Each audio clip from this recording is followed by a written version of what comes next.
বাংলাদেশকে নিয়ে লাগাতার অপপ্রচার যেন ভারতীয় মিডিয়াগুলোর পেশায় পরিণত হয়েছে। ভারতের বিরুদ্ধে বাংলাদেশ যুদ্ধ ঘোষণা করছে এমন উদ্ভট সংবাদ তাদের এখন নিত্যদিনের প্রচার। যে কোনো ঘটনায় তারা বাংলাদেশকে জড়িয়ে যুদ্ধের ষড়যন্ত্রের গন্ধ খুঁজে পায়। তেমনি এবার বাংলাদেশের অন্তর্বর্তীকালীন সরকার প্রধান প্রফেসর ডক্টর মোহাম্মদ ইউনূসের এক বক্তব্যকে বিক্ষিপ্তভাবে প্রচার করছে সে দেশের ভুইফোর মিডিয়াগুলো।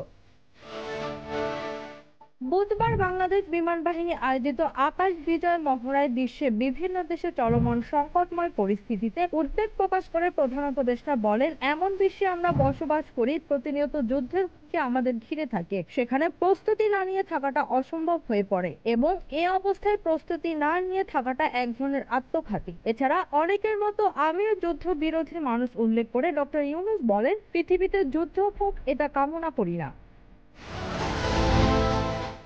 কিন্তু তার এই বক্তব্যকে বিকৃত করে ভারতীয় গণমাধ্যমগুলো প্রচার করছে যুদ্ধের আবহে পাকিস্তানের পাশে দাঁড়িয়ে ভারত দখলের হুঁশিয়ারি ইউনূসের। অথচ তার এই বক্তব্য কোনো দেশ দখলের হুমকি নয়, বরং যে কোনো পরিস্থিতিতে দেশের স্বাধীনতা সার্বভৌমত্ব রক্ষায় দেশের সশস্ত্র বাহিনীকে প্রস্তুত থাকার স্বাভাবিক নির্দেশনা। Trade news, Dhaka.